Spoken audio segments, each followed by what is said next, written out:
नमस्कार, आदाब, सत श्री अकाल, जय भीम, जोहार।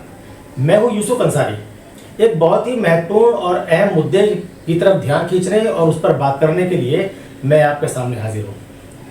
क्या मुसलमानों को कठमुल्ला कहने वाले इलाहाबाद हाई कोर्ट के जस्टिस शेखर यादव बगैर किसी कार्रवाई के बच निकलेंगे?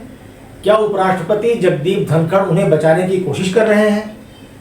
ये गंभीर मसला है और ये गंभीर सवाल उठाए हैं राज्यसभा के सदस्य और सुप्रीम कोर्ट के वरिष्ठ वकील कपिल सिब्बल ने। कपिल सिब्बल ने का कहना है कि उपराष्ट्रपति जगदीप धनखड़ इस मामले में पक्षपातपूर्ण तरीके से कार्रवाई कर रहे हैं, वो निष्पक्ष नहीं है। गंभीर आरोप लगाते हुए कपिल सिब्बल ने कहा कि वो जस्टिस शेखर यादव को बचाने की कोशिश कर रहे हैं, क्योंकि सुप्रीम कोर्ट में जब उनके खिलाफ कार्रवाई चल रही थी उस कार्रवाई को जगदीप धनखड़ की एक चिट्ठी ने रोक दिया। गौरतलब है कि कुछ दिन पहले यह खबर आई थी कि supreme court Allahabad high court के जज जस्टिस शेखर यादव के खिलाफ जो कार्रवाई करने वाला था, उनके खिलाफ जो कार्रवाई सुप्रीम कोर्ट में चल रही थी, उस कार्रवाई को सुप्रीम कोर्ट ने रोक दिया है। क्यों रोका गया है? इसके पीछे वजह यह बताई गई कि राज्यसभा के सचिवालय से उन्हें एक चिट्ठी मिली थी चीफ जस्टिस को, जिसमें यह कहा गया था कि सुप्रीम कोर्ट इस वाले मामले में कोई कार्रवाई नहीं करे, यह मामला राज्यसभा के पास लंबित है। और ऐसा राज्यसभा सचिवालय की तरफ से चिट्ठी सुप्रीम कोर्ट के चीफ जस्टिस को लिखी गई थी, उसमें यह भी कहा गया था कि उपराष्ट्रपति जगदीप धनखड़ के कहने पर यह चिट्ठी सुप्रीम कोर्ट को लिखी जा रही है। आपको बता देते हैं कि जस्टिस शेखर यादव ने पिछले साल दिसंबर में, यानी करीब 6 महीना पहले, इलाहाबाद हाईकोर्ट के परिसर में वीएचपी यानी विश्व हिंदू परिषद के विधि प्रकोष्ठ, यानी जो वकील विश्व हिंदू परिषद से जुड़े हुए हैं, उनकी एक मीटिंग हुई थी। उस मीटिंग में justice Shekhar Yadav chief guest थे। वहां पर उन्होंने बेहद आपत्तिजनक बयान दिया था मुसलमानों के बारे में। उन्होंने मुसलमानों के लिए कठमुल्ला शब्द का इस्तेमाल किया था। उन्होंने ये कहा था कि देश जो है बहुमत यानी बहुसंख्यकों की भावनाओं के अनुसार चलेगा। समान नागरिक संहिता लागू करने की वकालत करते हुए उन्होंने ये भी कहा था कि साहब, मुस्लिम समाज में ट्रिपल तलाक और हलाला जैसी कुप्रथाएं हैं और इनको खत्म करने के लिए देश में समान नागरिक संहिता यानी यूनिफॉर्म सिविल कोड लागू करना बेहद जरूरी है। उनके मुसलमानों को कठमुल्ला कहे जाने पर सख्त आपत्ति हुई थी और सुप्रीम कोर्ट ने उनके इस बयान का स्वतः संज्ञान लेकर उनके खिलाफ कार्रवाई शुरू की थी। बाद में सुप्रीम कोर्ट के जो कॉलेजियम है उन्होंने जस्टिस शेखर यादव को तलब किया था और जस्टिस शेखर यादव से इस पूरे मामले में सवाल जवाब किए थे।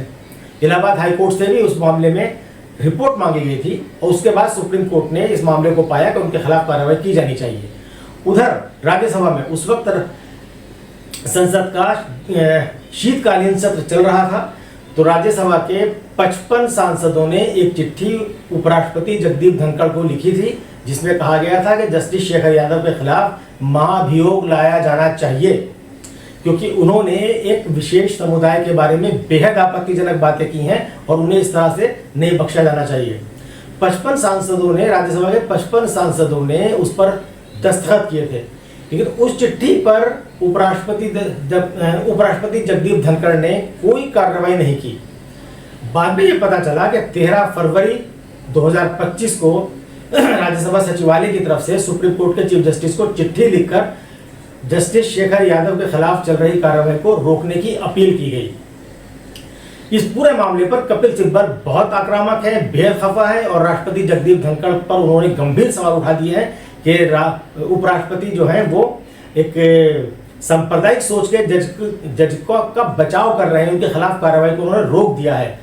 और इसलिए भी ये इस दावे में दम लगता है। कपिल सिब्बल का कहना यह है कि वो इसको खुद तो कोई कार्रवाई कर नहीं रहे हैं, क्योंकि राज्यसभा को जब 55 सांसदों ने चिट्ठी लिखी थी तो उस पर अभी तक कोई एक्शन नहीं लिया गया। राज्यसभा की तरफ से ये बात कही गई है कि कुछ सांसदों के दस्तखत उसमें फर्जी हैं।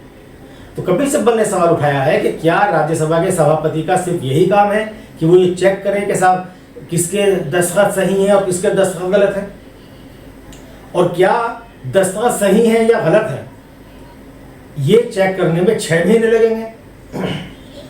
तो कपिल सिब्बल ने इस पूरे मुद्दे पर उपराष्ट्रपति पर सवालिया निशान लगा दिए हैं और उन्होंने ये भी कहा है कि साहब न्यायपालिका के साथ उनका पुराना टकराव है, उसका भी उन्होंने जिक्र किया। जब उन्होंने कहा था कि साहब कोर्ट जो है वो अपनी सीमा से बाहर जा रही है। कुछ दिन पहले की बात है जब उपराष्ट्रपति जगदीप धनखड़ के बयानों को लेकर के काफ़ी विवाद मचा था, जब उन्होंने सुप्रीम कोर्ट पर तीखी टिप्पणी की थी। तो आज कपिल सिब्बल ने उन पर गंभीर आरोप लगाए हैं और ये भी कहा है कि एक तरफ तो ये कैसा दोहरा रवैया है कि एक तरफ तो जस्टिस शेखर यादव के खिलाफ खुद जगदीप धनखड़ कोई कार्रवाई नहीं कर रहे हैं और वहीं दूसरी तरफ जस्टिस यशवंत वर्मा के खिलाफ महाभियोग लाने की तैयारी संसद के मानसून सत्र में की जा रही है। जिस दिन संसद के मानसून सत्र की तारीख का ऐलान किया गया उसी दिन कानून मंत्री किरण रिजिजू ने यह कहा था कि वो जस्टिस वर्मा के खिलाफ महाभियोग लाने के बारे में विभिन्न पार्टियों से बात करेंगे और अब खबर आई है कि वो इस पर कानूनी सलाह भी ले रहे हैं, संविधान विशेषज्ञों से वो बात कर रहे हैं। तो कपिल सिब्बल का कहना यह है कि अगर जस्टिस वर्मा के खिलाफ कानूनी कार्य राज्यसभा में महाभियोग लाया जाएगा, संसद में महाभियोग लाया जाएगा तो उसकी मुखालफत करेंगे। कपिल सिब्बल का कहना है कि अगर सरकार बिना महाभियोग के वर्मा को उनके खिलाफ सुप्रीम कोर्ट की आंतरिक जांच का हवाला देते हुए हटाने की कोशिश करती है, जैसा कि कुछ रिपोर्ट में दावा किया गया है, तो ये असंवैधानिक होगा और न्यायिक आजादी को खतरे में डालने पर इसका कड़ा विरोध किया जाएगा। गौरतलब है कि मार्च के महीने में यानी होली के दिन या होली से अगले दिन उनके घर के जो स्टोर रूम है वहां पर भयंकर आग लगी थी और उस आग में 500 रुपए के नोटों की जली हुई गड्डियां मिली थी।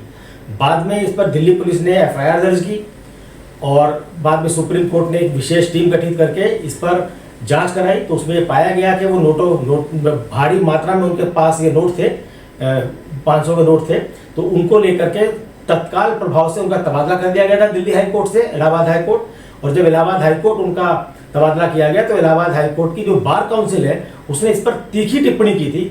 उन्होंने कहा था कि इलाहाबाद हाई कोर्ट डस्टबिन नहीं है कि आप कहीं के किसी भ्रष्टाचार के आरोपी जज को ला करके यहाँ फेंक देंगे। तो सवाल कपिल सिब्बल ने ये उठाए हैं कि राज्यसभा का या राज्यसभा के सभापति उपराष्ट्रपति का ये दोहरा रवैया सामने आया है कि एक तरफ तो जस्टिस वर्मा के खिलाफ महाभियोग लाने की तैयारी हो रही है और दूसरी तरफ जिसका नोटिस उनके पास पहले से है उस पर वो कोई कार्रवाई नहीं कर रहे हैं और ना ही कानून मंत्री ये बता रहे हैं कि साहब जो पहले से महाभियोग का नोटिस है सरकार के पास उस पर आगे क्या किया जाना है। तो दोस्तों इसमें ये लगता है कपिल सिब्बल का जो कहना है साफ साफ कहना यह है कि एक ऐसा जज जिसने मुसलमानों के खिलाफ बेहद अभद्र भाषा का इस्तेमाल किया, उन्हें कटमुल्ला कहा और उनके संवैधानिक और बुनियादी अधिकारों पर सवाल उठाए, उस जज को तो बचाने की कोशिश हो रही है और जिस पर करप्शन के आरोप हैं उसके खिलाफ महाभियोग लाने की तैयारी हो रही है। तो ये दोहरे मापदंड नहीं होने चाहिए। बहरहाल इस मुद्दे पर काफ़ी कंट्रोवर्सी होगी और कपिल सिब्बल के बाद हो सकता है कि विपक्ष के और दूसरे जो पार्टियां हैं उनकी तरफ से भी इस पर सवाल आए।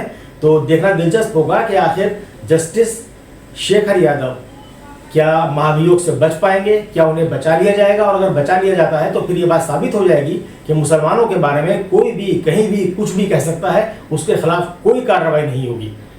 तो ये देखना होगा कि इस पर कपिल सिब्बल के आरोपों के बाद जगदीप धनखड़ उपराष्ट्रपति जगदीप धनखड़ की तरफ से या राज्यसभा सचिवालय की तरफ से क्या सफाई आती है। और उस क्योंकि कपिल सिब्बल ने काफ़ी गंभीर आरोप लगाए हैं और इस तरह के आरोपों के बाद उम्मीद की जानी चाहिए कि राज्यसभा सचिवालय या तो सफाई देगा या जगदीप धनखड़ कुछ इस बारे में कहेंगे। तो देखना होगा कि इस पर क्या आगे किस तरह से बात आगे बढ़ती है। तो फिलहाल इस वीडियो में इतना ही। बने रहिए हमारे साथ, फिर हाजिर होंगे किसी दूसरी वीडियो में किसी और मुद्दे के साथ।